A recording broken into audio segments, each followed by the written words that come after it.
muitos casos nos quais a otimização é aplicada, você precisa determinar a alocação das correntes materiais em conjuntos de processos para maximizar os lucros. Considere o diagrama aqui ao lado.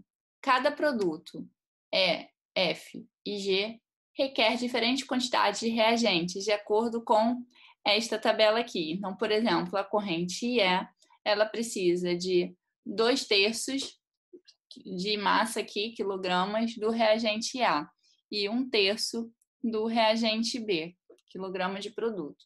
E por aí vai. Vamos agora preparar um modelo do processo que utilize as equações de balanço de massa. Então, a partir dos dados informados aqui na tabela, a gente pode estabelecer equações de balanço material para cada corrente. Então, por exemplo, a minha corrente A, ela se divide em mais 3 correntes. Então, nós sabemos que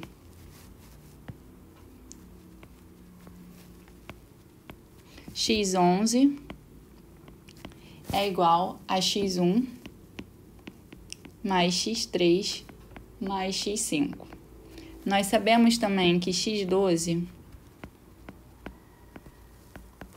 é igual a X2 mais X4 mais X6. Agora, em relação à informação dada na tabela, né, que a corrente de produto E, que corresponde à nossa variável aqui, X8, ela vai ser composta de 2/3 da corrente de A, ou seja, 2/3 de X1 e 1/3 de X2. Então, a corrente X1, ela vai ser igual a 2/3 de X8. E a corrente X2 vai corresponder a 1/3 de X8. O mesmo raciocínio podemos fazer para a corrente X9, né? Que vai corresponder em 2/3 de A e 1/3 de B. Então, o nosso X3 vai ser igual a 2/3 de X9 e o X4 igual a 1/3 de X9. A corrente 10 recebe 3 correntes. Então, ela vai receber, de acordo com a tabela, meio de A, 1/6 de B e 1/3 de C. Então, X7 vai ser igual a 1/3 de X10. O X5 vai ser igual a 1/2 de X10. E o X6 igual a 1/6 de X10. Então, no total, temos aqui no nosso problema 12 variáveis, indo de X1 até X12. Então, nós temos aqui 12 variáveis. E temos 9 equações lineares de igualdade, né? Então, 1, 2, 3, 4, 5, 6, 7, 8, 9. Temos 9 equações. Isso vai nos resultar em 3 graus de liberdade. Então, 12 menos 9, resultando em 3 graus de liberdade, que podem ser utilizados para maximizar o lucro deste processo. Por exemplo, nós temos, então, a liberdade de adicionar, no caso, restrições a este problema. Então, suponha que o fornecimento de A ele esteja limitado a 40.000 kg dia, o de B a 30.000 kg dia e o de C a 25.000 kg dia. Vamos, então, incluir essas restrições no nosso problema. o A, né, que vai vir da variável x11, ele vai ter que ser menor ou igual a 40.000. A corrente B, que vem de x12, vai ter que ser menor ou igual a 30.000. E a corrente C, que vem de x7, vai ter que ser menor ou igual a 25.000. Se formos agora definir a nossa função objetivo, né, o que de fato queremos otimizar? Nós queremos aumentar o lucro do nosso processo. Então, como é que vamos definir o lucro? O lucro, ele vai ser igual ao custo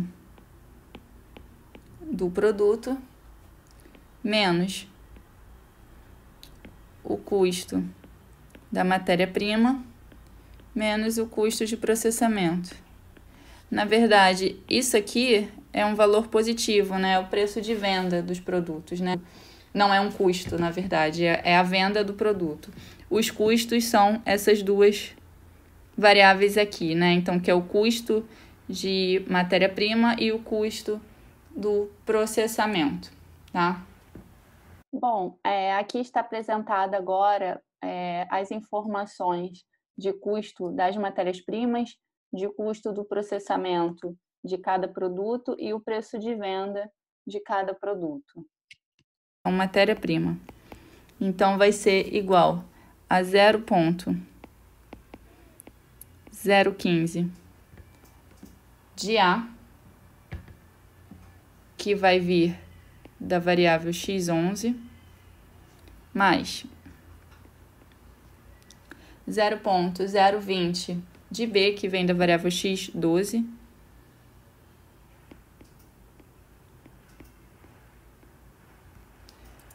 mais 0,025 de x7.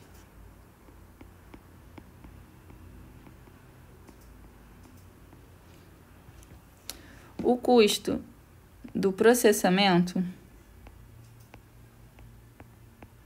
então, vai ser 0,015 de E, que é a minha corrente x8, 0,005 da minha corrente F, que é o x9, e 0,01, que é a minha corrente G, que corresponde a x10.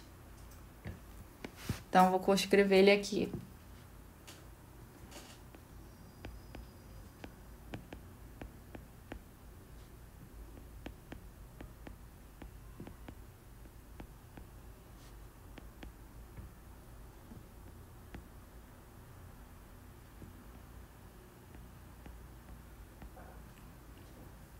X10. Então, só está faltando agora o preço dos produtos, o preço de venda.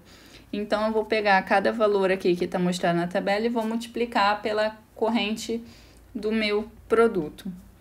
No final, eu vou ter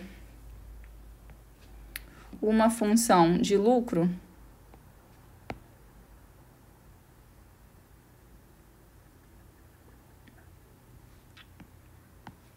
que vai ser igual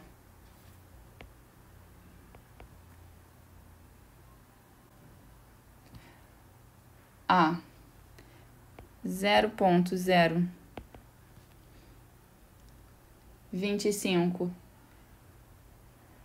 de x8 mais 0,028 de x9 mais 0,028 de x10 menos os meus custos.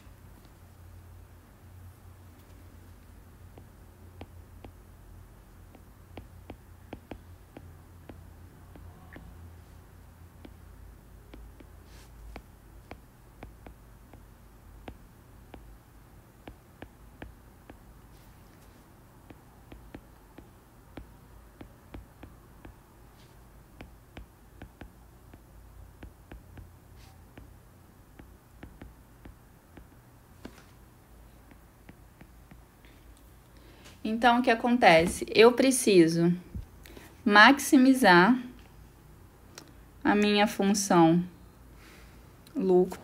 Como vamos utilizar o fmincon do MATLAB, que ele só faz minimização, então a nossa função objetivo, ela vai ter que ser menos o lucro, porque maximizar o lucro corresponde a minimizar o inverso do lucro. E aí vamos precisar incluir as nossas restrições de desigualdade, tá? E as nossas restrições de igualdade. Então, na nossa restrição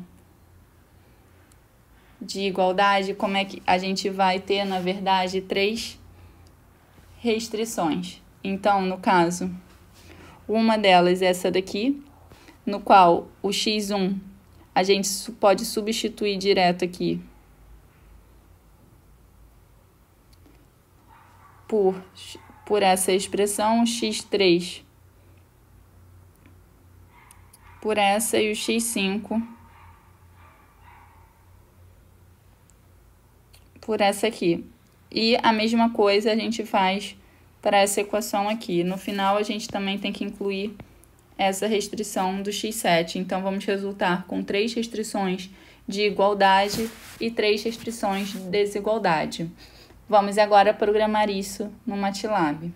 Aqui no MATLAB, vocês podem ver já essa função lucro que eu acabei de mostrar aqui implementada. Então, ela está exatamente igual ao que eu derivei. E o primeiro f corresponde à função lucro, como eu disse, e aqui representa o menos a função lucro, porque, na verdade, o fmincon ele vai minimizar esta função e a gente quer, na verdade, maximizar o lucro, tá? Então, no caso, temos aqui 6 variáveis para serem determinadas nesse processo de otimização. E aqui precisamos, então, fornecer um chute inicial para as 6 variáveis. E, neste caso, temos um problema que inclui restrições de desigualdade e restrições de igualdade. Esse problema será resolvido utilizando a função fmincon do MATLAB. Eu vou mostrar para vocês como funciona o fmincon. Então, aqui, o fmincon, ele acha o mínimo de um problema especificado por minimização da função objetivo variando x de modo que restrições de igualdade e desigualdade sejam respeitadas. Então, neste caso aqui, o A vezes x menor ou igual a B representa uma restrição de desigualdade, onde A é uma matriz, o x é o vetor das variáveis que você está tentando determinar e o B são as variáveis independentes, tá? No caso das restrições de igualdade, temos A é Q vezes x igual a B é Q, onde B é Q são os elementos independentes e o A é Q seria a nossa matriz que vai ser multiplicada por x. Então, o número de linhas de A é Q e A corresponde ao número de restrições de igualdade e de desigualdade que você tem no problema. No caso aqui, nós temos 3 restrições de desigualdade, onde aqui está na ordem, né? x7, x8, x9, x10, x11 e x12. Então, a primeira restrição de desigualdade que temos é que x11 é menor ou igual a 40.000. Então, B vai ser igual a 40.000, onde todas as outras variáveis são iguais a zero. Então, o A recebe o valor de zero, porque vai ser 0 vezes x7, mais 0 vezes x8, mais 0 vezes x9, mais 0 vezes x10, mais 1 vezes x11, mais 0 vezes x12, menor ou igual a 40.000.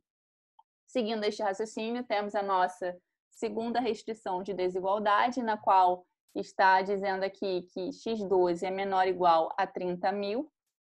E a terceira restrição de desigualdade, onde x7 é menor ou igual a 25.000. Temos também mais três restrições de igualdade, que vem lá dos balanços de massa do nosso problema. Eu defini aqui para as 6 variáveis um limite inferior a zero, pois nenhuma delas pode assumir um valor negativo, e deixei o limite superior vazio para o algoritmo em si ele pesquisar esse limite inferior, esse limite superior. Então aqui imprimimos o valor da função objetivo antes da otimização e o valor da função objetivo após a otimização, e também os valores de cada variável separados. Rodando este problema, temos aqui que no início, o valor da função objetiva era menos 0,04, com um chute inicial de 2 para as 6 variáveis, e no final da otimização alcançou um valor de menos 705. Então, realmente, a gente conseguiu maximizar o lucro. E aqui temos os valores de cada uma das 6 variáveis. Ficamos por aqui nesta aula de otimização. Até o próximo vídeo.